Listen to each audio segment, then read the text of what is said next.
Hello everyone, welcome to Tara IAS, Think IAS, Think Tara. In this video, we're going to have an analysis of the Hindu newspaper of today, that is 7th of June 2025, and this is presented to you by me, Lakshmi Saujanya. ఇవి రోజు మనం discuss చేసుకోబోయే important articles. Our first article is water management in India needs a new course. ఇది మనకు GS paper 3 point of వ్యూలో important. So మనకు world water day 2025 సందర్భంగా ఈ ఆర్టికల్ అనేది పబ్లిష్ చేయడం జరిగింది. సో దీని యొక్క మేజర్ థీమ్ ఏంటంటే గ్లేషియర్ ప్రిజర్వేషన్. అండ్ ఇండియాలో ఎస్పెషలీ మనకు ఈ గ్లేషియర్ ఓషన్ వాటర్ లింకేజ్కి ఎంత ఇంపార్టెన్స్ ఉంది దానికి సంబంధించిన ఆర్టికల్ ఇది. అండ్ మన next article, RBI cuts repo to 5.5%, also reduces cash reserve ratio CRR. Then same page, ఇవి రెండు కూడా మనకు ఈ ఆర్బీఐ రేట్ కట్స్ కి సంబంధించిన ఎడిటోరియల్స్. ఇవి రెండు మనకు జిఎస్ పేపర్ 3 పాయింట్ ఆఫ్ వ్యూలో ఇంపార్టెంట్. దీని యొక్క కంటెంట్ ఏంటంటే, మన Reserve Bank of India recent గా రెపో రేట్ అదేవిధంగా సిఆర్ఆర్ రెండింటినీ కూడా రెడ్యూస్ చేయడం జరిగింది. సో రీసెంట్ టైమ్స్ లో మనం చూసాం రెపో రేట్ ని 50 బేసిస్ పాయింట్స్ రెడ్యూస్ చేయడం జరిగింది and cash reserve ratio CRR ని 100 బేసిస్ పాయింట్స్ రెడ్యూస్ చేసింది. సో దీనికి సంబంధించిన ఎడిటోరియల్స్ ఇవి. సో ఇవి కూడా మనం డిస్కస్ చేద్దాం. Then maintaining India's progress and food safety standards, ఇది కూడా మనకు GS paper 3 science and technology point of వ్యూలో ఇంపార్టెంట్. సో ఈ రోజు మనకు ఈ ఆర్టికల్ రావడానికి కారణం ఏంటంటే, ఈరోజు world food safety day, that is 7th of June.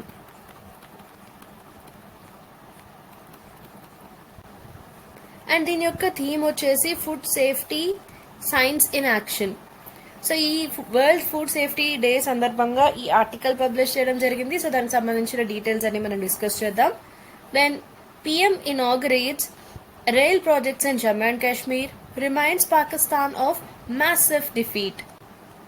నిన్న మనం ఆల్రెడీ చైనాబ్ బ్రిడ్జ్ గురించి డిస్కస్ చేసాం. Hope you remember this. దానికి సంబంధించిన బేసిక్స్ చూసాం, Chenab bridge and Chenab river కి సంబంధించి కొన్ని బేసిక్ డీటెయిల్స్. సో ఈ విధంగా మన ప్రైమ్ మినిస్టర్ 3 రైల్వే ప్రాజెక్ట్స్ ని ఇనాగ్రేట్ చేశారు జమ్మూ అండ్ కాశ్మీర్ లో. ఒకటి చైనాబ్ బ్రిడ్జ్, రెండవది అంజీ బ్రిడ్జ్, మూడవది Vande Bharat express from Katra to Srinagar. So ఈ విధంగా 3 ప్రాజెక్ట్స్ ని ఇనాగ్రేట్ చేశారు మన ప్రైమ్ మినిస్టర్. సో దీనికి సంబంధించిన ఆర్టికల్ ఇది. Then centre launches Umeed portal for real time monitoring of Waqf assets. So ఈ ఆర్టికల్ ఏంటంటే, మనకు రీసెంట్ గా ministry of minority affairs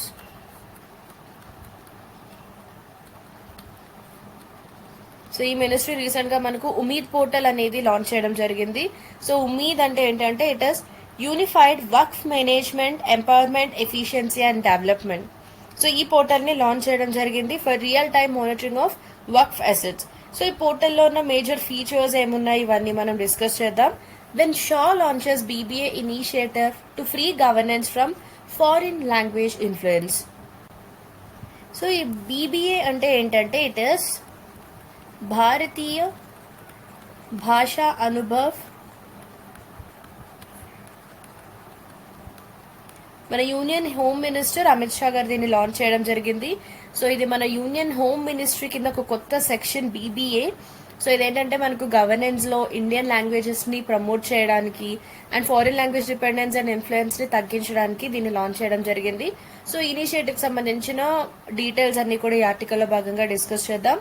then Modi accepts Canadian PM Carney's invite to G7. ఈ సమ్మిట్ అనేది మనకు కెనడాలోని ఆల్బర్టాలో జరగబోతుంది. సో ఈ విధంగా మనకు ఇంటర్నేషనల్ సమ్మిట్స్ ఎక్కడ జరిగాయి ఆ ప్లేస్ అనేది కూడా ఎగ్జామినేషన్ పాయింట్ ఆఫ్ వ్యూలో ఇంపార్టెంట్, రిమెంబర్ దిస్. అండ్ మనం 2015 నుంచి చూసినట్లయితే మన ప్రైమ్ మినిస్టర్ కెనడాకి వెళ్ళడం ఇదే ఫస్ట్ టైం ఆఫ్టర్ 2015. సో దీనికి సంబంధించిన డీటెయిల్స్ చూద్దాం. అండ్ మనం ఈరోజు డిస్కస్ చేసుకోబోయే last article, BRICS parliamentary forum condemns Pahalgam attack, vows to act against terrorism. ఈ బ్రిక్స్ పార్లమెంటరీ ఫోరం అనేది June 4th to 5th 2025 ఇది బ్రెజిలియాలో జరిగింది. And as of told you before, ఈ ప్లేసెస్ చాలా important, try to remember this. మనకు ఈ G7 summit వచ్చేసి కెనడాలోని Alberta and BRICS parliamentary forum in Brasilia. So ఇక్కడ మనకు పహల్గామ్ అటాక్ ఏదైతే జరిగిందో మనకు ఏప్రిల్లో జమ్మూ అండ్ కాశ్మీర్లో దీన్ని స్ట్రాంగ్గా కండెమ్ చేయడం జరిగింది. సో దీనికి సంబంధించిన డీటెయిల్స్ కూడా మనం డిస్కస్ చేద్దాం. సో ఇవి ఈరోజు మనం చెప్పుకోబోయే important articles. So let's get started with our first article. First is water management in India needs a new course. So ఇక్కడ మనం ఈ ఆర్టికల్ యొక్క ఆథర్ని చూసినట్లయితే మిస్టర్ శ్రీకుమార్ చటోపాధ్యాయ్ ఈయన centre for earth science studies తిరువనంతపురంకి చెందిన ఒక రిటైర్డ్ సైంటిస్ట్. అండ్ ఈ ఎడిటోరియల్ ఏదైతే ఉందో ఇది మనకు వరల్డ్ వాటర్ డే 2025 సందర్భంగా ఈ ఎడిటోరియల్ అనేది పబ్లిష్ చేయడం జరిగింది. సో మనకు వరల్డ్ వాటర్ డే ఎప్పుడు అబ్జర్వ్ చేస్తామంటే ప్రతి సంవత్సరం మనం మార్చ్ 22ని వరల్డ్ వాటర్ డేగా అబ్జర్వ్ చేస్తాం. అండ్ ఈ ఇయర్ అంటే 2025కి సంబంధించిన థీమ్ మనం చూసినట్లయితే ఇది గ్లేషియర్ ప్రిజర్వేషన్. సో ఇది మన థీమ్. అండ్ ఈ 2025 ఇయర్లో మనం international year of glaciers preservation by United nations, right.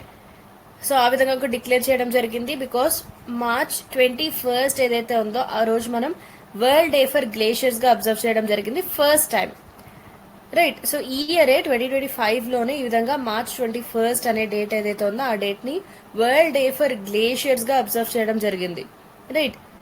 So do remember this. And అదేవిధంగా ఇంటర్నేషనల్ ఇయర్ ఆఫ్ గ్లేషియర్స్ ప్రిజర్వేషన్గా యునైటెడ్ నేషన్స్ డిక్లేర్ చేసింది 2025ని.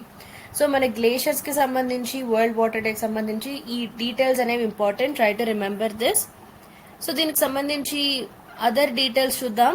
బికాస్ ఈ టైప్ ఆఫ్ డీటెయిల్స్ ఏవైతే ఉంటాయో మనకు ఇంటర్నేషనల్ ఇయర్ ఆఫ్ గ్లేషియర్స్ లేదా మనకు 2021 నుండి 2030 వరకు United Nations decade for ocean science for sustainable డెవలప్మెంట్గా కూడా మనకు డిక్లేర్ చేయడం జరిగింది. ఇటువంటివి మనకు ఎగ్జామినేషన్ పాయింట్ ఆఫ్ వ్యూలో ఇంపార్టెంట్. సో ఈ ఆర్టికల్కి సంబంధించి ఇంకొన్ని డీటెయిల్స్ చూద్దాం. సిలబస్ చూసినట్లయితే ఇది మనకు GS paper 3 conservation, environmental pollution and degradation, water resource management, inclusive growth and environmental sustainability, disaster and disaster management ఈ టాపిక్స్ కవర్ అవుతున్నాయి. సో దీని యొక్క కాంటెక్స్ట్ చూసినట్లయితే ఈ ఆర్టికల్ని మన వరల్డ్ వాటర్ డే 2025 సందర్భంగా రాయడం జరిగింది. అండ్ దీని యొక్క థీమ్ వచ్చేసి గ్లేషియర్ ప్రిజర్వేషన్. సో ఇండియాలో మనకు వాటర్ గ్లేషియర్ ఓషన్ లింకేజ్కి ఎంత ఇంపార్టెన్స్ ఉంది ఆ ఇంపార్టెన్స్ని ఇక్కడ ఎంఫసైజ్ చేయడం జరిగింది. And it critiques India's disjointed and downstream centric water governance and calls for a source to sea approach. So మనకి ప్రస్తుతం ఉన్న వాటర్ క్రైసిస్ని మనం ప్రాపర్గా రెస్పాండ్ అవ్వడం కోసం మనం ఒక సోర్స్ టు సీ అప్రోచ్ అనేది తీసుకోవాల్సి ఉంటుంది. ఇది ఈ ఆర్టికల్ యొక్క కాంటెక్స్ట్. దీనికి సంబంధించిన హిస్టారికల్ బ్యాక్గ్రౌండ్ చూసినట్లయితే post independence focus on hydraulic infrastructure. So మనకు స్వాతంత్రం వచ్చిన తర్వాత మనం చాలా ఎక్కువగా ఈ ఇన్ఫ్రాస్ట్రక్చర్ మీద కాన్సన్ట్రేట్ చేయడం జరిగింది. Like dams, irrigation, river linking projects వీటిపైన చాలా ఎక్కువగా మనం ఫోకస్ పెట్టాం. అండ్ మనకు నేషనల్ వాటర్ పాలసీస్ ఉన్నాయి 1987, 2002 అండ్ 2012లో. సో ఈ వాటర్ పాలసీస్ ఏవైతే ఉన్నాయో ఇవి ఇవాల్వ్ అవుతూ మనకు సస్టైనబిలిటీ పైన ఎక్కువగా ఫోకస్ చేయడం జరిగింది. బట్ మనకు ఇంటిగ్రేషన్ అండ్ ఎన్ఫోర్స్మెంట్ అనేది తక్కువగా ఉండింది. And decentralisation post 73rd amendment. So మనకు తెలుసు 73rd కాన్స్టిట్యూషనల్ అమెండ్మెంట్ యాక్ట్ ఏదైతే ఉందో దీని తర్వాత మనకు డీసెంట్రలైజేషన్ జరిగింది. But it remain incomplete and under empowered at local level. So మనం ఈ అమెండ్మెంట్ అయితే తీసుకొచ్చాం, బట్ దాని యొక్క ఇంప్లిమెంటేషన్ మనం చూసినట్లయితే అది ఇన్కంప్లీట్గా ఉంది. అదేవిధంగా లోకల్ లెవెల్స్లో ఎంపవర్మెంట్ కూడా కావాల్సినంత లెవెల్లో ఎంపవర్ చేయలేదు. It is under empowered. And ఇంతకు ముందు మనం బేసిన్ లెవెల్ ప్లానింగ్ కోసం ఏదైతే అటెంప్ట్స్ చేసామో అవన్నీ కూడా isolated and they are just at a pilot level. అంటే మనం పైలట్ లెవెల్ ప్రాజెక్ట్స్ అంటే ఫస్ట్ ఒక చిన్న విలేజ్లో లేదా ఒక చిన్న రీజన్లో ఒక పైలట్ ప్రాజెక్ట్ని ఇంట్రడ్యూస్ చేస్తాం. దాని యొక్క సక్సెస్ ఆర్ దాని నుంచి వచ్చిన ఇంపాక్ట్స్ని బేస్ చేసుకొని ఓవరాల్గా నేషన్ వైడ్ దాన్ని రోల్అవుట్ చేయడం జరుగుతుంది. సో ఈ విధంగా నేషన్ వైడ్ రోల్అవుట్కి ముందు మనం పైలట్ ప్రాజెక్ట్స్ని రోల్అవుట్ చేస్తాం. సో మనకు లోకల్ లెవెల్స్లో ఇటువంటి పైలట్ లెవెల్ ప్రాజెక్ట్స్ ఉన్నాయి తప్ప ప్రాపర్గా ఎంపవర్మెంట్ అనేది లేదు. Example CWC initiated projects. And India ఇంకా ఇప్పటికీ కూడా తన యొక్క వాటర్ గవర్నెన్స్ని ఇంటర్నేషనల్ మోడల్స్తో అలైన్ చేయాల్సింది, like ridge to reef or S2S frameworks. ఇది మనకు historical background. So what is this water governance? So ఇటువంటి ఫ్రేజెస్ మనకి important, you have to know the definition of it. So water governance అంటే ఏంటంటే it is political, social, economic, legal and administrative systems that influence the use, management, protection and allocation of water resources in a sustainable and equitable manner. So మనకున్న water resources ఏవైతే ఉన్నాయో వాటిని సస్టైనబుల్గా, అంటే future జనరేషన్స్కి కూడా secure చేసే విధంగా మనం use చేసుకోవాల్సి ఉంటుంది. అండ్ ఇన్ ఈక్విటబుల్ మేనర్, అందరికీ కూడా దానికి ఈక్వల్ యాక్సెస్ అనేది ఉండాలి. సో ఈ విధంగా మనం వాటర్ రిసోర్స్ని యూజ్ చేయాలి, వాటిని మేనేజ్ చేయాలి, వాటిని ప్రొటెక్ట్ చేయాలి. అదేవిధంగా వాటర్ రిసోర్స్ యొక్క ఎలొకేషన్ కూడా మనకు ఈక్విటబుల్గా ఉండాలి. సో ఈ విధమైన యూసేజ్ అండ్ ఎలొకేషన్ ఉండడం కోసం ఎటువంటి political, social, economic, legal and administrative systems ఉన్నాయి. సో దీనికి సంబంధించిన దాన్ని మనం వాటర్ గవర్నెన్స్ అంటాం. So this is the basic definition of water governance. Then why reimagining water governance is crucial. So ఎందుకు మనకు ఈ వాటర్ గవర్నెన్స్ ఇంత ఇంపార్టెంట్ అంటే hydrological interconnectivity, mountain cryosphere, rivers, ground water, estuaries, oceans, ఇవన్నీ కూడా ఒక single ecological continuum. So వీటన్నిటికీ కూడా ఒక ఇంటర్ కనెక్టివిటీ ఉంటుంది. మనకు సర్ఫేస్లో కనిపించే ఈ నదులు ఏవైతే ఉంటాయో వాటిలోని వాటర్, అండ్ మనకు భూమి కింద ఉండే గ్రౌండ్ వాటర్, ఎస్చురీస్, ఓషన్స్, ఇవన్నీ కూడా మనకు ఒక సింగిల్ ఎకలాజికల్ కంటిన్యూయం. వీటన్నిటికీ ఒక హైడ్రోలాజికల్ కనెక్టివిటీ అనేది ఉంటుంది. Then over dependence on ground water. So మనం ఇండియాలో చూసినట్లయితే చాలా వరకు ఈ గ్రౌండ్ వాటర్ని మనం ఓవర్ ఎక్స్ప్లాయిట్ చేయడం జరుగుతుంది. సో మనకున్న వాటర్ యూసేజ్లో ఆల్మోస్ట్ 60% అనేది మనం గ్రౌండ్ వాటర్ యూసేజ్ చేస్తున్నాం. విత్ పంజాబ్, హర్యానా, రాజస్థాన్, ఈ స్టేట్స్లో చూసినట్లయితే మనకు మోర్ దాన్ 100% ఎక్స్ప్లాయిటేషన్ జరుగుతుంది.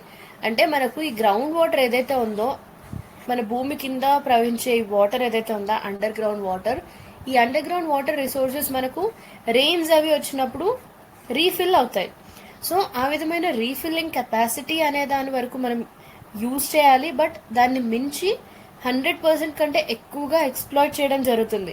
సో గ్రౌండ్ వాటర్ యాక్విఫర్స్ ఏమవుతాయి, ఆబ్వియస్లీ కంప్లీట్గా ఇవి డిప్లీట్ అయిపోతాయి మనం ఓవర్ ఎక్స్ప్లాయిట్ చేసినట్లయితే. అండ్ మనం ఎగ్జాంపుల్స్ చూసినట్లయితే పంజాబ్, హర్యానా అండ్ రాజస్థాన్ స్టేట్స్లో చాలా ఎక్కువగా గ్రౌండ్ వాటర్ని ఎక్స్ప్లాయిట్ చేయడం జరుగుతుంది. Then public health and agriculture impact, ground water contamination, aquifer depletion, అంటే మనకు ఆక్విఫర్స్ని రీఫిల్ అవ్వనివ్వకుండా మనం కంప్లీట్గా యూస్ చేసి ఓవర్ ఎక్స్ప్లాయిట్ చేసి డిప్లీట్ అయ్యేలా చేయడం.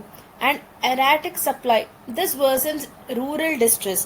సో ఈ విధంగా మనం ఎక్కువగా యూస్ చేసినప్పుడు ఏమవుతుంది, ఆఫ్టర్ సమ్ ఇయర్స్ మనకు వాటర్ అనేది అవైలబుల్గా ఉండదు, especially this ground water. So it will increase rural distress. Then climate link vulnerabilities, మనకు గ్లేషియర్స్ మెల్ట్ అవ్వడం, దానివల్ల సీ లెవెల్స్ ఇంక్రీజ్ అవ్వడం, saline intrusion, biodiversity loss, it is making fragmented management untenable. So ఇవన్నీ మనకు climate linked vulnerabilities. Then SDG alignment and climate commitments. So sustainable development goals మనం చాలాసార్లు వీటి గురించి డిస్కస్ చేయడం జరిగింది. దీనిలో భాగంగా మనకు 17 గోల్స్ ఉంటాయి. సో ఈ 17 గోల్స్ కూడా మనకు తెలిసి ఉండాలి. లైక్ ఎస్డిజి 5లో కంటెంట్ ఏముంది, ఎస్డిజి 8లో కంటెంట్ ఏముంది. సో ఈ విధంగా మనకు 17 ఎస్డిజీస్ కూడా తెలిసి ఉండాలి. ఇది మనకు both prelims point of view, అదేవిధంగా మెయిన్స్ పాయింట్ ఆఫ్ వ్యూలో ఇంపార్టెంట్. బికాస్ దానికి రిలేటెడ్గా ఏదైనా క్వశ్చన్ వచ్చినప్పుడు మనం అక్కడ ఎస్డిజి 7 ప్రకారం ఇది కంటెంట్, సో ఆ విధంగా మనం మెన్షన్ చేసే అవకాశం ఉంటుంది. So please do learn these sustainable development goals. So ఇక్కడ మనం చూసినట్లయితే ఇంటిగ్రేటెడ్ మేనేజ్మెంట్ అనేది మన ఎస్డిజి 6, 13 అండ్ 15 వీటిని అచీవ్ చేయడానికి చాలా important. And also Paris agreement కింద ఏదైతే మన ఇండియా యొక్క ఎన్డీసీస్ ఉన్నాయో వీటిని ఫుల్ఫిల్ చేయడానికి కూడా ఇది చాలా ఇంపార్టెంట్. ఈ ఎస్డిజి 6 యొక్క కంటెంట్ ఏముంది మనకు అంటే clean water and sanitation. Then coming to SDG 13, climate action. Then SDG 15, life on land. Right. So life below water SDG 14, as life on land SDG 15. So మనకి ఇక్కడ clean water and sanitation, climate action and life on land, ఈ ఎస్డిజీస్ని మనం achieve చేయడానికి, అదేవిధంగా మన India యొక్క ఎన్డీసీస్ ఏవైతే ఉన్నాయో వీటిని అచీవ్ చేయడానికి కూడా మనకి ఇది చాలా ఇంపార్టెంట్. సో ఈ విధంగా మనకు ఎస్డిజీస్ అనేవి we have to memorize these. So try to remember these all 17 goals. So ఈ ఎన్డీసీస్ ఏంటంటే మనకు నేషనలీ డిటర్మైన్డ్ కాంట్రిబ్యూషన్స్ ఉంటాయి. So just go through those, దానిలో ఇండియా యొక్క గోల్స్ ఏమున్నాయి, right? So just brush up these basics. Then what are the challenges in India's water governance? Jurisdictional fragmentation. So మనకు multiple ministries ఉన్నాయి, like ministry of environment, forest and climate change, ministry of Jal Shakti, ministry of agriculture. So ఈ విధంగా different ministries మధ్య coordination తక్కువగా ఉంటుంది. So ఈ విధంగా multiple ministries and departments ఏవైతే ఉన్నాయో ఇవన్నీ కలిసి పనిచేయాల్సి ఉంటుంది. Then lack of catchment level planning. ఈ వాటర్ షెడ్స్ అండ్ ఆక్విఫర్స్ ఏవైతే ఉంటాయో వీటిని అప్ స్ట్రీమ్ డౌన్ స్ట్రీమ్ లింకేజెస్ని కన్సిడర్ చేయకుండా మేనేజ్ చేయడం జరుగుతుంది. సో ఈ విధమైన క్యాచ్మెంట్ లెవెల్ ప్లానింగ్ అనేది ఉండడం లేదు. Then policy execution disconnect. Water policies అన్ని ఇంటిగ్రేషన్ అనేది ఉండాలని చెప్తూ ఉంటాయి, but state level and local లెవెల్స్లో ఆపరేషనలైజేషన్ చూసినట్లయితే వీక్గా ఉంటుంది. And insufficient data driven decision making. So మనకు GIS and satellite imaging, aquifer mapping, ఇటువంటి సైంటిఫిక్ టూల్స్ని మనం అండర్ యూటిలైజ్ చేసుకుంటున్నాం. అంటే మనకి ఏదైతే పర్పస్ ఉందో దానికి తగ్గట్టుగా మనం యూటిలైజ్ చేసుకోవడం లేదు, we're under utilising it. Then institutional rigidity and outdated frameworks. మనకు సెంట్రల్ వాటర్ కమిషన్ లాంటి సెంట్రల్ ఏజెన్సీస్ ఉన్నాయి. ఇవి మనకు 20th century paradigms, they are following still these in a 21st century climate reality. So వీటి యొక్క frameworks అన్నీ ఏంటంటే మనకి అవుట్డేటెడ్గా ఉన్నాయి. సో ఇది మన ఇండియా యొక్క వాటర్ గవర్నెన్స్లో ఫేస్ చేస్తున్న ఛాలెంజెస్. ఇండియాలో వాటర్ గవర్నెన్స్ కోసం తీసుకొచ్చిన కీ పాలసీస్ అండ్ ఇనిషియేటివ్స్ చూద్దాం. First is national policy frameworks, national water policy. దీన్ని ఫస్ట్ 1987లో అడాప్ట్ చేసుకోవడం జరిగింది. దీని తర్వాత 2002లో అండ్ 2012లో రివైజ్ చేశాం. సో దీనిలో మనకు ఇంటిగ్రేటెడ్ వాటర్ రిసోర్స్ మేనేజ్మెంట్ని ఎంఫసైజ్ చేయడం జరుగుతుంది.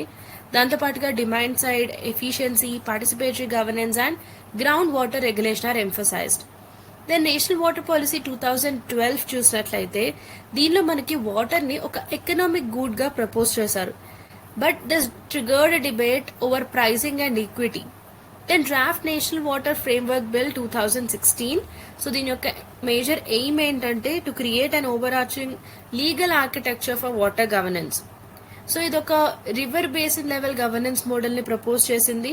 అండ్ రైట్ ఆఫ్ వాటర్ని it is declare to be a public trust.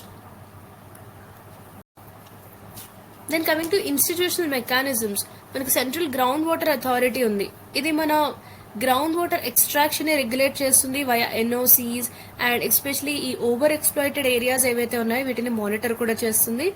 Then national Ganga council, ఇది మన గంగా రివర్ బేసిన్ యొక్క హోలిస్టిక్ మేనేజ్మెంట్ కోసం the highest or apex body and it is under Namami Gange programme. Then national water informatics centre NWIC, ఇది మన Jal Shakti ministry కింద create చేయడం జరిగింది. And దీని యొక్క ఆబ్జెక్టివ్ ఏంటంటే for centralised water data and analytics. ఇవి మనకున్న institutional mechanisms. Then coming to major government missions and programmes, Jal Jeevan mission, దీన్ని మనం 2019లో లాంచ్ చేసాం.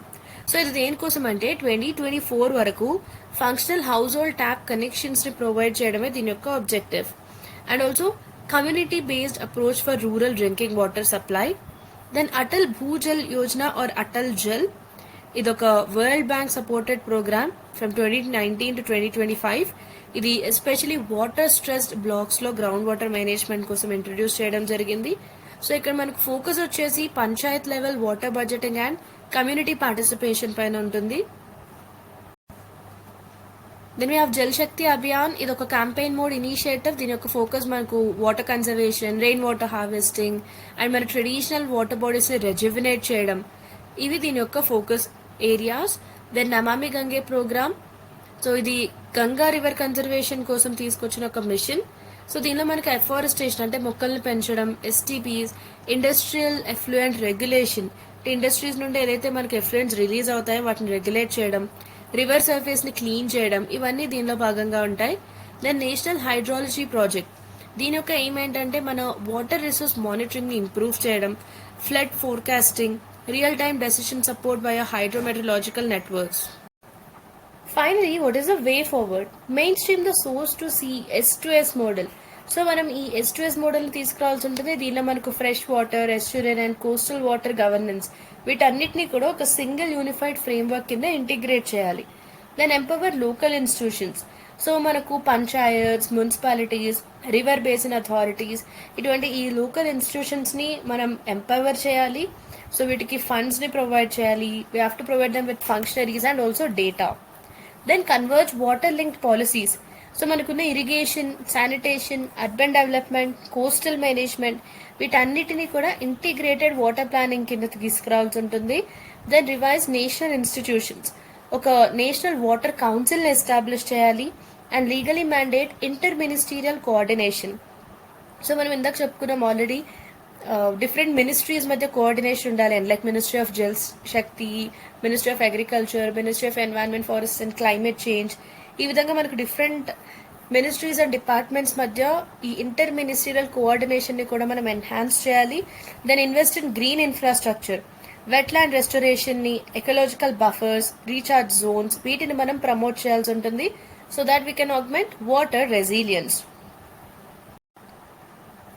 ఈ టాపిక్ కి సంబంధించి ఒక మెయిన్స్ క్వశ్చన్ చూద్దాం. Enumerate the key challenges in India's water governance frameworks. So ప్రస్తుతం ఉన్న వాటర్ గవర్నెన్స్ ఫ్రేమ్వర్క్ లో మనం ఫేస్ చేస్తున్న ఛాలెంజెస్ ఏంటి? You have to enumerate those. And ఈ integrated and sustainable water management కోసం మనం ఎటువంటి ఇన్స్టిట్యూషనల్ అండ్ పాలసీ రిఫార్మ్స్ని తీసుకురావాలి. So try to write this answer in 250 words. So మన నెక్స్ట్ ఆర్టికల్ ఏంటో చూద్దాం. సో ఇక్కడ మనం 2 ఆర్టికల్స్ని కంబైన్ చేసి డిస్కస్ చేద్దాం. రెండింటి యొక్క కంటెంట్ కూడా same. So RBI cuts repo rate to 5.5% and also reduces cash reserve ratio CRR. And same page, RBI and government are now aligned on boosting growth. So వీటి యొక్క content ఏంటో చూద్దాం. Syllabus చూసినట్లయితే ఇది మనకు GS పేపర్ 3 కిందకు వస్తుంది. దీని యొక్క కాంటెక్స్ట్ ఏంటంటే జూన్ 2025లో Reserve Bank of India monetary policy committee ఒక అనౌన్స్మెంట్ చేసింది. సో అదేంటంటే మనకు రెపో రేట్ ఏదైతే ఉందో దీనిలో 50 basis points తగ్గించడం జరిగింది. దీన్ని 5.5%కి తీసుకొచ్చారు. దెన్ CRR ఏదైతే ఉందో దీన్ని 100 basis points తగ్గించారు. So it staggered over 4 phases till November. So ఈ విధంగా ఈ 2 moves ఏవైతే ఉన్నాయో RBI నుండి it AIIMS to revive growth and మన క్రెడిట్ ఫ్లోని ఎన్హాన్స్ చేయడం కోసం, బారోయింగ్ కాస్ట్ని తగ్గించడం. All this amid subdued inflation and limited fiscal room. So ఇది దీని యొక్క కాంటెక్స్ట్. అసలు ఈ మానిటరీ పాలసీ అంటే ఏంటో చూద్దాం. సో ఈ మానిటరీ పాలసీ ద్వారా ఏదైనా కంట్రీలోని సెంట్రల్ బ్యాంక్ ఏదైతే ఉంటుందో, ఫర్ ఎగ్జాంపుల్ ఇండియాలో చూసినట్లయితే మన Reserve Bank of India. So ఆ సెంట్రల్ బ్యాంక్ ఆ కంట్రీలోని money supply, interest rates, credit availability వీటన్నిటినీ కూడా కంట్రోల్ చేస్తుంది to achieve macro economic objectives. ఎటువంటి మ్యాక్రో ఎకనామిక్ ఆబ్జెక్టివ్స్ అంటే మనకు price stability like inflation control, economic growth, exchange rate stability, employment generation ఇటువంటి ఆబ్జెక్టివ్స్ని అచీవ్ చేయడం కోసం కంట్రీలోని money supply, interest rates, credit availability వీటన్నిటినీ కూడా సెంట్రల్ బ్యాంక్ కంట్రోల్ చేయడం జరుగుతుంది. దీన్నే మనం మానిటరీ పాలసీ అంటాం. So what are the key objectives of this? ఇండియాలో మనకు మానిటరీ పాలసీ యొక్క కీ ఆబ్జెక్టివ్స్ ఏమున్నాయి? అకార్డింగ్ టు RBI Act 1934 అండ్ దీన్ని 2016లో మనం అమెండ్ చేసాం. సో దీని యొక్క ఆబ్జెక్టివ్స్ ఏంటంటే మెయింటైన్ ప్రైస్ స్టెబిలిటీ. అంటే మనకి ఇన్ఫ్లేషన్ ఏదైతే ఉంటుందో దీన్ని విత్ ఇన్ టార్గెట్ ఉంచాలి మనం. ప్రస్తుతం మన టార్గెట్ ఏంటి? 4% ప్లస్ ఆర్ మైనస్ 2%. అంటే 4%కి ఎయిదర్ +2% ఆర్ -2%. ఇది మన target. Then ensure growth, support output and employment generation. Then financial stability, మన ఫైనాన్షియల్ మార్కెట్స్ అనేవి ఏవైతే ఉన్నాయో వీటికి స్మూత్ ఫంక్షనింగ్ ఉండేలా చూసుకోవడం. ఇవి దీని యొక్క మేజర్ ఆబ్జెక్టివ్స్. ఈ రెపో రేట్ అండ్ CRR వీటి యొక్క మీనింగ్ ఏంటో చూద్దాం. రెపో రేట్ అంటే the rate at which RBI lends short term funds to commercial banks. So RBI ఏదైతే ఉందో ఈ RBI కమర్షియల్ బ్యాంక్స్కి షార్ట్ టర్మ్ ఫండ్స్ ఇస్తుంది. సో ఏ రేట్కి ఈ ఫండ్స్ అనేవి ప్రొవైడ్ చేయడం జరుగుతుందో దాన్నే మనం రెపో రేట్ అంటాం. సో దీని యొక్క రోల్ ఏంటంటే రెపో రేట్ తక్కువగా ఉంది అంటే బ్యాంక్స్ కి బారోయింగ్ అనేది చీప్ గా ఉంటుంది. సో దీనివల్ల పబ్లిక్ కి కూడా లోన్ రేట్స్ అనేవి తక్కువగా ఉంటాయి. So reverse will be the case in case repo rate ఎక్కువ ఉన్నప్పుడు మనకి ఇవన్నీ కూడా రివర్స్ అవుతాయి. Then cash reserve ratio, percentage of a bank's net demand and time liabilities that must be maintained as reserves with the RBI. So RBI ఏదైతే ఉందో దీని దగ్గర ప్రతి ఒక్క బ్యాంక్ కూడా తన ఎన్డిటిఎల్స్ ఏవైతే ఉంటాయో net demand and time liabilities వాటిలో కొంత పర్సంటేజ్ అనేది రిజర్వ్స్ కింద ఆర్బీఐతో మెయింటైన్ చేయాల్సి ఉంటుంది. దాన్నే మనం క్యాష్ రిజర్వ్ రేషియో అంటాం. ఈ సిఆర్ఆర్ తక్కువ ఉన్నట్లయితే బ్యాంక్స్ దగ్గర లెండ్ చేయడానికి ఫండ్స్ ఎక్కువగా అవైలబుల్ ఉంటాయి. సో దానివల్ల లిక్విడిటీ ఎక్కువగా ఉంటుంది. So reverse will be the case when there is more CRR high ఉన్నప్పుడు మనకి వీటికి రివర్స్ కండిషన్స్ ఉంటాయి. సో ఇది రెపో రేట్ అండ్ సిఆర్ఆర్కి సంబంధించిన basic definitions. Now let's have a look at RBI policy stances. ఈ టర్మ్స్ మనం ఎక్కువగా న్యూస్లో చూస్తూ ఉంటాం అండ్ వీటిపైన కూడా క్వశ్చన్స్ అడగడం జరుగుతుంది. So we have to know the meaning of it. Hawkish stance అంటే తన యొక్క ప్రయారిటీ అనేది ఇన్ఫ్లేషన్ని కంట్రోల్ చేయడం and cautious on rate cuts. Neutral stands ఉంది అంటే ఒక బ్యాలెన్స్డ్ వ్యూ అనేది ఉంటుంది. అంటే స్కోప్ అనేది ఎయిదర్ టైట్నింగ్ లేదా easing. So there will be scope for either of these. Then accommodative stands. So ఇక్కడ మనం గ్రోత్ని బూస్ట్ చేయడమే మేజర్ ఫోకస్ ఉంటుంది and it will be supportive of rate cuts. So do remember these terminologies. ప్రస్తుతం June 2025లో RBI యొక్క స్టాండ్స్ ఏంటి అంటే న్యూట్రల్ స్టాండ్స్ ఉంది. So early in April 25 it was accommodative, ఎందుకంటే రేట్ కట్స్కి ఓపెన్నెస్ అనేది ఉండేది. సో ఇప్పుడు ఆర్బీఐ మళ్ళీ న్యూట్రల్కి షిఫ్ట్ అయిపోయింది. Then what is the rational? ఇటువంటి మూవ్కి వెనుకున్న లాజిక్ ఏంటి, దాని రేషనల్ ఏముంది అంటే ఇన్ఫ్లేషన్ కంట్రోల్ అనేది అచీవ్ అయింది. CPI forecast for FY26 it is revise downward to 3.7%. అంటే మనం చెప్పుకున్నాం 4% ±2% అని. ఆ టార్గెట్లోనే ఉంది మన యొక్క ఫోర్కాస్ట్. అండ్ అదేవిధంగా రివైవింగ్ స్లగ్గిష్ గ్రోత్. సో మనకు ఫిజికల్ ఇయర్ 26 యొక్క జీడిపి గ్రోత్ అనేది 6.5% ఎస్టిమేట్ చేస్తున్నాం, same as 25. So this indicates stagnant momentum. So private consumption, investment మనకి ఇంకా వీక్గా ఉన్నాయి. Then limited fiscal headroom. Government spending has plateaued after a decade of stimulus. And ఈ demand అనేది మనం ఇంక్రీజ్ చేయడం కోసం మానిటరీ పాలసీ అనేది ప్రస్తుతం మనకు ఒక ప్రైమరీ టూల్గా ఉంది. Then liquidity injection. సిఆర్ఆర్ మనకు రెడ్యూస్ చేసాము అంటే బై డిసెంబర్ 2025 2.5 lakh crores అనేవి రిలీజ్ అవుతాయి. దీనివల్ల బ్యాంక్స్ యొక్క లెండింగ్ కెపాసిటీ కూడా ఇంప్రూవ్ అవుతుంది. సో ఈ పాలసీ యొక్క ఇంపాక్ట్ ఏముందంటే బ్యాంకింగ్ సెక్టర్కి సంబంధించి కాస్ట్ ఆఫ్ ఫండ్స్ తక్కువగా ఉంటుంది.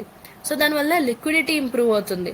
సో లెండ్ చేయడానికి ఫండ్స్ ఎక్కువగా అవైలబుల్ ఉంటాయి.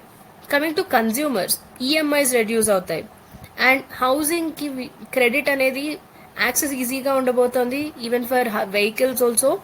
దెన్ కార్పొరేట్ సెక్టర్ చూసినట్లయితే క్యాపిటల్ ఎక్స్పెండిచర్ క్యాపెక్స్కి ఒక బూస్ట్ ఉంటుంది and also working capital borrowing will be enhanced. Then MSMEs and non-banking financial companies. Credit support, especially those recovering from stress. Then coming to rural economy. Agriculture and allied sectors ki credit flow అనేది improve అవ్వబోతోంది. Then coming to the overall economy. ఇప్పటివరకు మనం different sectors చూసాం. So overall economy పైన ఎటువంటి impact ఉంటుంది అంటే private investment, అదేవిధంగా కన్జంప్షన్ డిమాండ్ ఇవి ఇంక్రీజ్ అవుతాయి. So what are the challenges ahead? Transmission lag. Banks ఏవైతే బెనిఫిట్స్ రాబోతున్నాయో బ్యాంక్స్కి, దాన్ని బారోవర్స్కి పాస్ చేయడానికి డిలే జరగచ్చు. దెన్ న్యూట్రల్ స్టాండ్స్ అంటే limited future cuts. There is a room for further easing. So this is constrain unless growth deteriorates. Then structural constraints. ఈ credit push ఏదైతే ఉందో దీనివల్ల డిమాండ్ రివైవ్ అవ్వకపోవచ్చు unless employment and incomes improve. So employment generate అవ్వాలి, incomes కూడా improve అవ్వాలి, అప్పుడే మనకు డిమాండ్ అనేది ఇంక్రీజ్ అవుతుంది.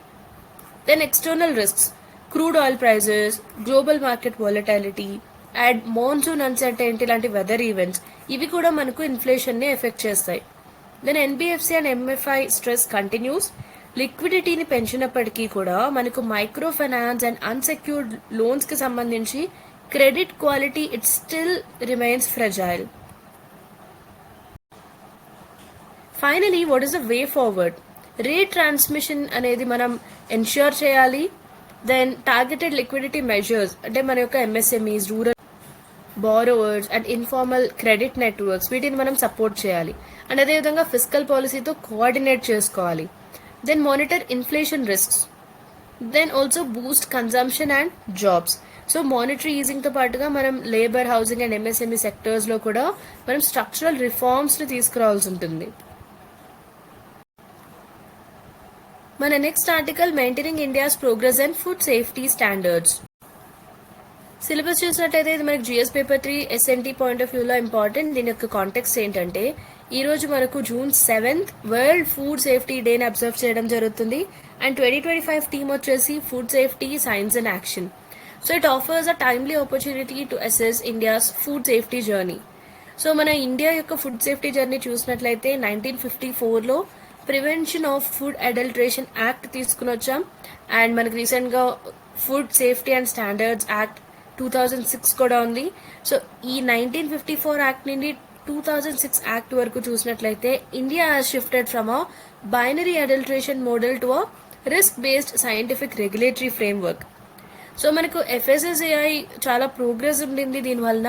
బట్ ఇప్పటికీ కూడా మనకు risk assessment, regulation clarity, consumer communication విషయంలో ఇంకా చాలా ఛాలెంజెస్ అయితే మనం ఫేస్ చేస్తున్నాం. సో ఇది ఈ ఆర్టికల్ యొక్క కాంటెక్స్ట్. ఇండియాలో ఫుడ్ సేఫ్టీ రెగ్యులేషన్కి సంబంధించిన ఎవల్యూషన్ చూద్దాం. సో ఆల్రెడీ మనం చూసాం పిఎఫ్ఏ యాక్ట్ ఆఫ్ 1954. సో దీని ద్వారా ఏంటంటే మనకి ట్రీటెడ్ అడల్ట్రేషన్ ఈక్వలీ. ఇంటెన్షనల్గా అడల్ట్రేషన్ చేసినా లేదా అనుకోకుండా ఇన్సిడెంటల్గా చేసినా కూడా అన్నిటినీ కూడా ఈక్వల్గా ట్రీట్ చేయడం జరుగుతుంది. And no consideration of exposure levels or dietary intake. Then food safety and standards act of 2006 ఇది మన ఎఫ్ఎస్ఎస్ఏఐని ఎస్టాబ్లిష్ చేసింది. ఇది ఒక సైన్స్ అండ్ రిస్క్ బేస్డ్ అప్రోచ్కి షిఫ్ట్ అయింది.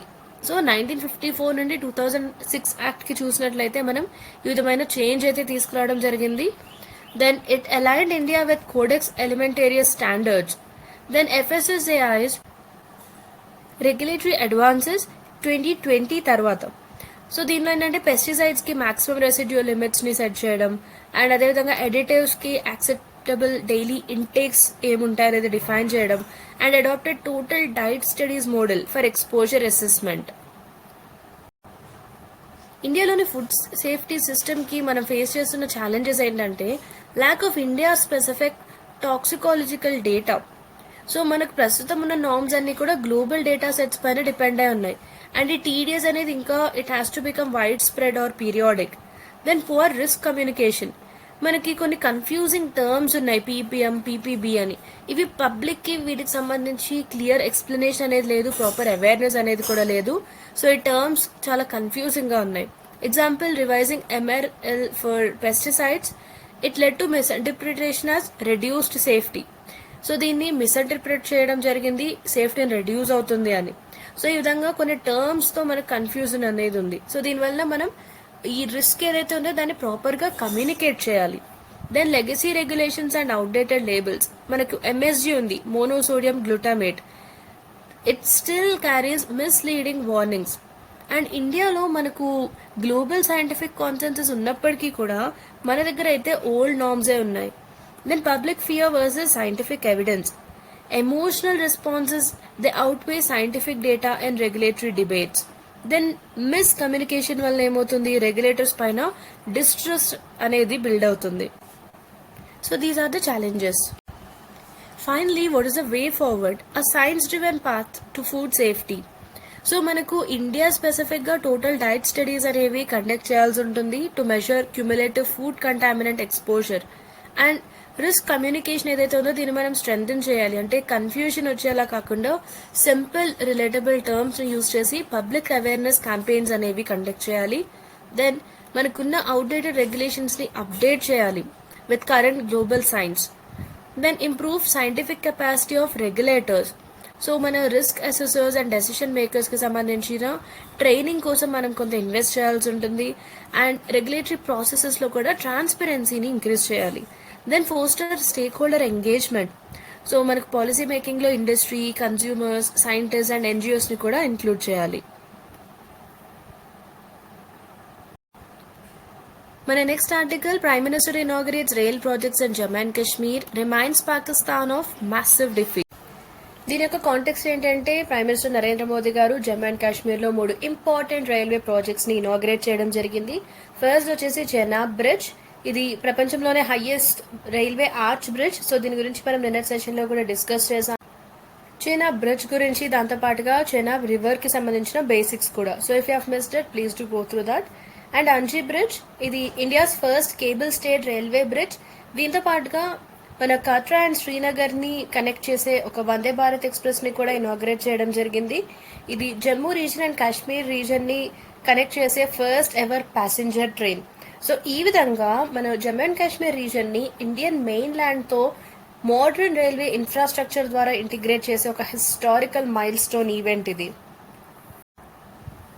ఈ ప్రాజెక్ట్స్ యొక్క కీ ఆబ్జెక్టివ్స్ చూసినట్లయితే, ఫిజికల్ కనెక్టివిటీని ఎన్హాన్స్ చేయడం. అంటే మనకు జమ్మూ నుంచి శ్రీనగర్ వరకు through this USBRL we're providing a seamless rail link. So మనకున్న హిమాలయన్ టెరైన్ ఏదైతే ఉందో, we have to overcome that with world class engineering. Then economic integration. So దీనివల్ల మనకు ట్రాన్స్పోర్టేషన్ కాస్ట్స్ అనేవి తగ్గుతాయి for Kashmiri apples, dry fruits and pashmina shawls. And దీంతో పాటుగా local crafts and agri trade ఏదైతే ఉందో, ఇది మనకు నేషన్ వైడ్ చేయడానికి మనం స్ట్రెంగ్తన్ చేసినట్టు జరిగింది. Then tourism development. సో ఇటువంటి బ్రిడ్జెస్ అనేవి రీసెంట్గా మనం ఇనాగ్రేట్ చేసాం కాబట్టి అక్కడ మనకు రిలీజియస్ టూరిజం, అదేవిధంగా అడ్వెంచర్ టూరిజం కూడా ఎన్హాన్స్ అవుతుంది. Then enhance access to destinations like Katra, Pahalgam and Gulmarg. Then strategic and national integration. So Kashmir వ్యాలీకి ఏదైతే ఐసోలేషన్ ఉండిందో అది మనకు రెడ్యూస్ అవుతుంది. And also it's a symbol of national presence and counter narrative to terrorism. Then a strategic message and symbolism. PM Modi invoked Kashmiriyat and Insaniyat, linking the project to national unity. Operation Sindoor గురించి చెప్తూ, ఇది ఒక military and moral defeat for Pakistan అని చెప్పారు మన prime minister. And project portrayed as a symbol of a new empowered Jammu and Kashmir, fulfilling long standing public aspirations. So దీని యొక్క impact and implications ఏముంటాయంటే, కనెక్టివిటీకి సంబంధించి ఫస్ట్ టైం మన మెయిన్ ల్యాండ్ నుండి కాశ్మీర్ కి all weather rail link అనేది ప్రొవైడ్ చేయడం జరిగింది. And trade విషయంలో చూసినట్లయితే అక్కడున్న లోకల్ ప్రోడక్ట్స్ కి మార్కెట్ యాక్సెస్ ఇంప్రూవ్ అవుతుంది. అండ్ ఎంప్లాయ్మెంట్ పరంగా tourism, logistics and retail sectors లో బూస్ట్ అనేది చూడొచ్చు. Then coming to security, troop mobility. So troop movement కోసం, గూడ్స్ మూవ్మెంట్ కి ఇది చాలా హెల్ప్ అవుతుంది. And also for counter insurgency logistics. Then coming to governance, it's a symbol of centres development first policy in Jammu and Kashmir. So ఇది ఈ projects యొక్క impact and implications. దీనికి సంబంధించి ఒక ఎంసీక్యూ చూద్దాం. సో ఇది మనకు చెనాబ్ రైల్వే బ్రిడ్జ్ కి సంబంధించిన స్టేట్మెంట్ బేస్డ్ క్వశ్చన్. అండ్ మనం కరెక్ట్ స్టేట్మెంట్స్ ని ఐడెంటిఫై చేయాలి. ఫస్ట్ స్టేట్మెంట్ ఏంటంటే, it is the highest arch railway bridge in the world. Yes, it is correct. And ఈ బ్రిడ్జ్ ఏదైతే ఉందో, it is design to remain operational even if one of its supporting piers falls. So yes, ఇది కూడా కరెక్ట్. And ఇది Delhi, Mumbai western dedicated freight corridor లో ఉంది అనేది మన రాంగ్ స్టేట్మెంట్. ఎందుకంటే ఇది ఉదంపూర్, శ్రీనగర్, బారాములా రైల్ లింక్ లో భాగంగా ఉంది. So here the correct answer is A, 1 and 2 only. So ఇది క్వశ్చన్ కి సంబంధించిన ఎక్స్ప్లెనేషన్. చెనాబ్ బ్రిడ్జ్ అనేది మనకు రివర్ నుండి 359 మీటర్స్ ఎత్తులో ఉంది. మన next article, centre launches Umeed portal for real time monitoring of Waqf assets. So Umeed అంటే మనం ఆల్రెడీ చెప్పుకున్నాం, unified waqf management, empowerment, efficiency and development portal. దీన్ని మన ministry of minority affairs launch చేయడం జరిగింది. సో దీని యొక్క కాంటెక్స్ట్ ఏంటంటే, మన ministry of minority affairs Umeed portal ని లాంచ్ చేసింది. It is a centralised digital platform to verify, upload and monitor waqf properties in real time. And దాంతోపాటుగా వక్ఫ్ అసెట్ మేనేజ్మెంట్ కి సంబంధించి transparency, public accountability and citizen participation ని enhance చేయడం కూడా దీని యొక్క ఆబ్జెక్టివ్. సో దీని యొక్క కీ ఫీచర్స్ చూసినట్లయితే, రియల్ టైమ్ మానిటరింగ్. సో వక్ఫ్ అసెట్ రికార్డ్స్ కి సంబంధించి వెరిఫికేషన్ అండ్ అప్డేటింగ్ అనేది రియల్ టైంలో ఎనేబుల్ అవుతుంది. And GIS mapping integration. So వక్ఫ్ అసెట్స్ ఏవైతే ఉంటాయో వీటికి జియో ట్యాగింగ్ చేయడం జరుగుతుంది. This is for spatial monitoring and planning. Then digital inventory. వక్ఫ్ ప్రాపర్టీస్ ఏవైతే ఉన్నాయో మనకి ఇండియా మొత్తంలో, వీటన్నిటికీ ఒక కాంప్రహెన్సివ్ డిజిటల్ రిజిస్ట్రీ ఉంటుంది. Then public access to records. So normal public కూడా అంటే మన సిటిజన్స్ కూడా they can access verified information on work plans and usage. Then online grievance redressal. In case ఏదైనా కంప్లైంట్స్ ఉన్నా ఆర్ ఫర్ పబ్లిక్ ఫీడ్బ్యాక్ ఒక integrated platform కూడా provide చేస్తుంది ఇది. దీని యొక్క ఇంపార్టెన్స్ చూసినట్లయితే ఇది ట్రాన్స్పరెన్సీని ప్రమోట్ చేస్తుంది and it empowers minority communities so that especially poor people ఎవరైతే ఉన్నారో the intended beneficiaries they would be served. Then facilitates accountability. It enables both public scrutiny and government oversight రెండు ఉండబోతున్నాయి. And technological modernisation. So manual రికార్డ్స్ని maintain చేయడం నుండి real time digital గవర్నెన్స్కి ఒక shift అనేది మనం చూడొచ్చు. Then administrative efficiency.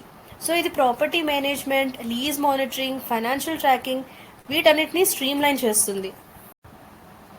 మన next article Shah launches BBA initiative Bharatiya Bhasha Anubhag to free governance from foreign language influence. దీని యొక్క కాంటెక్స్ట్ చూసినట్లయితే మన union home minister Amit Shah garu రీసెంట్గా ఈ బీబీఏ లాంచ్ చేయడం జరిగింది. ఇది మన మినిస్ట్రీ ఆఫ్ హోమ్ అఫేర్స్లో ఒక కొత్త సెక్షన్గా ఉండబోతోంది. సో ఇది ఎందు గురించి అంటే గవర్నెన్స్లో ఇండియన్ లాంగ్వేజెస్ని ప్రమోట్ చేయడానికి, అదేవిధంగా ఫారిన్ లాంగ్వేజెస్ యొక్క డిపెండెన్సీ అంటే ఎక్కువగా మనం ఇంగ్లీష్ పైన డిపెండ్ అవుతున్నాం అడ్మినిస్ట్రేటివ్ ఫంక్షనింగ్లో, ఆ డిపెండెన్సీని తగ్గించడం కోసం అండ్ అదేవిధంగా మన కల్చరల్ ఐడెంటిటీ అండ్ ఇంక్లూజివ్ కమ్యూనికేషన్ని స్ట్రెంథెన్ చేయడానికి ఈ ఆబ్జెక్టివ్స్తో బీబీఏ ఇనిషియేటివ్ని లాంచ్ చేశారు. దీని యొక్క కీ ఫీచర్స్ ఏంటంటే linguistic mainstreaming. So it encourages translation and use of Indian languages. So మనకున్న official documents, inter government communication అంటే గవర్నమెంట్లో మనకు కమ్యూనికేషన్ ఏదైతే చేసుకోవడం జరుగుతుందో డిఫరెంట్ మినిస్ట్రీస్ అండ్ డిపార్ట్మెంట్స్ మధ్య అటువంటి కమ్యూనికేషన్, వీటిలో translation and Indian language usage అనేది ఎంకరేజ్ చేస్తుంది. Then budgetary allocation. మనకు యూనియన్ బడ్జెట్ 2024-25లో ఈ బీబీఏ ప్లాట్ఫామ్ని డెవలప్ చేయడానికి 56 crore రూపీస్ అలొకేట్ చేయడం జరిగింది. Then translation support. ఇది ఇండియన్ లాంగ్వేజెస్ అండ్ హిందీ వీటి మధ్య ట్రాన్స్లేషన్ని ఫెసిలిటేట్ చేస్తుంది and vice versa also reverse also possible. Then empowerment of regional languages. So it seeks to bridge communication gaps, especially with region C states. Region C states అంటే example మనకి Tamil Nadu, Kerala, Karnataka, right, ఈ particular స్టేట్స్లో ఎక్కువ help అవుతుంది where English remains primary mode of centre state communication. So ఈ స్టేట్స్లో ఎక్కువగా మనకు సెంటర్ అండ్ స్టేట్స్ మధ్య కమ్యూనికేషన్ కోసం ఇంగ్లీష్నే ఎక్కువగా యూజ్ చేయడం జరుగుతుంది. బట్ ఇప్పుడు ఈ బీబీఏ ఇనిషియేటివ్ ద్వారా రీజనల్ లాంగ్వేజెస్ యొక్క ఎంపవర్మెంట్ కూడా జరుగుతుంది. Then technological integration. So it is likely to support digital platforms for multilingual governance tools in the future. మన next article Modi accepts Canadian PM Carney's invite to G7. So దీని యొక్క context ఏంటంటే Canadian prime minister Mark Carney G7 summit attend అవ్వాలని invite చేశారు మన prime మినిస్టర్ని and ఆ invitation accept చేయడం జరిగింది. అండ్ ఈ సమ్మిట్ ఎక్కడ జరుగుతుందంటే మనకు కెనడాలోని ఆల్బర్టాలో. సో 2015 నుంచి చూసినట్లయితే ఇది ప్రైమ్ మినిస్టర్ మోదీ గారి first visit to Canada. Because ఈ ఖలిస్తాన్ సెపరేటిస్ట్ ఇష్యూ ఏదైతే జరిగిందో, especially killing of Hardeep Singh Nijjar, ఆ పర్టికులర్ ఇన్సిడెంట్ తర్వాత almost there are strained bilateral ties for almost a decade. So 2015 నుండి ప్రస్తుతం మనం 2025లో ఉన్నాం. ఈ 10 ఏళ్ళు కూడా మనకు బైలేటరల్ రిలేషన్స్ అనేవి స్ట్రెయిన్ అయ్యాయి because of this Khalistan separatist issue. Then 51st summit 2025 యొక్క host country Canada and it is to be held in Alberta province. G7కి సంబంధించి కొన్ని బేసిక్స్ చూద్దాం. ఇది 1975లో G6గా స్టార్ట్ అయింది. సో అప్పుడు మెంబర్స్ ఎవరున్నారు G6గా అంటే United States, United Kingdom, France, Italy, Japan and West Germany. So ఇది ఎందుకు ఫామ్ అయింది అంటే it is formed in response to economic crisis post 1973-74 OPEC oil embargo. So ఆ టైంలో మనకి ఇన్ఫ్లేషన్, గ్లోబల్ రిసెషన్ ఉండింది. సో దీనికి రెస్పాన్స్గా G7 అంటే అప్పట్లో G6ని ఫామ్ చేశారు 1975లో. అండ్ దాని తర్వాత నెక్స్ట్ ఇయర్ 1976లో ఇది G7గా మారింది, ఎందుకంటే అప్పుడు కెనడా కూడా జాయిన్ అయింది. అండ్ 1997లో ఇది G8గా మారింది. సో అప్పుడు రష్యా జాయిన్ అయింది, but it was suspended in 2014. Crimea annexation తర్వాత ఇది సస్పెండ్ అవడం జరిగింది. So these are the member countries and remember this. First G6గా ఉండింది, తర్వాత G7 అయింది, తర్వాత G8గా మారింది, and after Russia suspension it became G7 again. దీని యొక్క పర్పస్ అండ్ రూల్ చూసినట్లయితే it initially focused on macroeconomic coordination, inflation control, global trade and financial stability. And it evolved to include, so tarvata add chesina features ఏంటంటే మనకు various sectors like climate change, security cooperation, pandemic response, technology regulation and geopolitical challenges, example Russia, China, Iran etcetera. ఈ issues అన్ని కూడా include చేయడం జరిగింది. So initial focus అయితే వీటిపైన ఉండింది, బట్ లేటర్ ఈ ఫోకస్ ఏదైతే ఉందో అది ఎవాల్వ్ అయింది to include all these. G7 యొక్క ఫంక్షనింగ్ చూసినట్లయితే స్ట్రక్చర్ పరంగా ఇది ఇన్ఫార్మల్ గా ఉంటుంది. దీనికి ఏ చార్టర్ లేదు అండ్ పర్మనెంట్ సెక్రటేరియట్ కూడా లేదు, రిమెంబర్ దిస్. అండ్ మెంబర్షిప్ క్రైటీరియాకి సంబంధించి కూడా ఫార్మల్ రూల్స్ అయితే ఏమీ లేవు. So mostly wealthy liberal democracies join this. And presidency చూసినట్లయితే మెంబర్స్ అందరి మధ్య యాన్యువల్ గా రొటేట్ అవుతుంది, అంటే ఒక్కొక్క కంట్రీకి ఒక్కొక్క ఇయర్ ప్రెసిడెన్సీ అనేది వస్తుంది. And host sets the agenda. Host country ఏదైతే ఉంటుందో అదే ఎజెండాని సెట్ చేస్తుంది. షెర్పాస్. సో షెర్పాస్ ఎవరంటే these are senior officials who prepare policy agenda, negotiations and final communique. Coming to tracks of discussion, political directors, foreign affairs, so sherpa that is FASs, finance deputies etcetera. So G7లో మనకు కొందరు guest invitees ఉంటారు.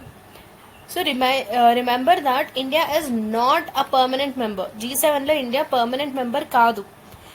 ఇండియాని special ఇన్వైటీగా పిలవడం జరిగింది for diplomatic and strategic engagement. So దీని ద్వారా ఇండియాకి ఒక ప్లాట్ఫామ్ లభిస్తుంది to engage with western powers on global economic and security issues.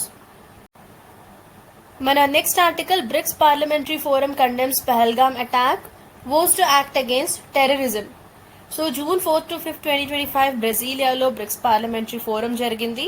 And ఇది మనకు రీసెంట్గా April 2025లో జరిగిన జమ్మూ అండ్ కాశ్మీర్లోని పహల్గామ్ టెర్రర్ అటాక్ని కండెమ్ చేయడం జరిగింది and pledged collective action against terrorism. So దీనిలో మనకు 10 కంట్రీస్ అటెండ్ అయ్యాయి ఈ ఫోరంని, ఇంక్లూడింగ్ ఇండియా. అండ్ ఇక్కడ they have emphasized zero toleration towards terrorism and enhanced intelligence sharing and curbing terror financing.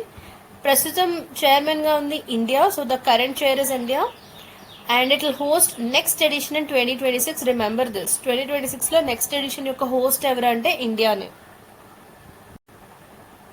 So BRICS parliamentary forum కి సంబంధించి కొన్ని details చూసినట్లయితే ఇది బ్రిక్స్ మెంబర్ కంట్రీస్ మధ్య లెజిస్లేటివ్ కోఆపరేషన్ కోసం ఫామ్ అయిన ఒక ప్లాట్ఫామ్. అండ్ దీని యొక్క ఆబ్జెక్టివ్ ఏంటంటే ఇంటర్ పార్లమెంటరీ రిలేషన్స్ ని స్ట్రెంథెన్ చేయడం, గ్లోబల్ ఇష్యూస్ పైన డైలాగ్ ని ప్రమోట్ చేయడం అండ్ బ్రిక్స్ సమ్మిట్స్ కి పార్లమెంటరీ సపోర్ట్ ని ఎన్ష్యూర్ చేయడం.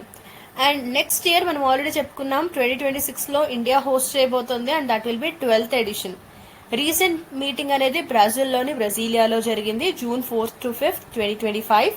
అండ్ ఇండియా యొక్క రూల్ చూసినట్లయితే we have called for zero tolerance towards terrorism, curtailing financial support to terror groups. So ఈ టెర్రర్ గ్రూప్స్ కి ఫైనాన్షియల్ సపోర్ట్ ని కూడా మనం స్టాప్ చేయాలి. అదేవిధంగా జ్యుడిషియల్ అండ్ ఇంటెలిజెన్స్ షేరింగ్ లో ఇంటర్నేషనల్ కోఆపరేషన్ కూడా ఎన్హాన్స్ చేయాలి అని ఇండియా చెప్పడం జరిగింది. అండ్ చైర్మన్షిప్ చూసినట్లయితే India currently holds the chair of BRICS parliamentary forum and 2026లో 12th మీటింగ్ హోస్ట్ చేయబోతున్నాం మనం.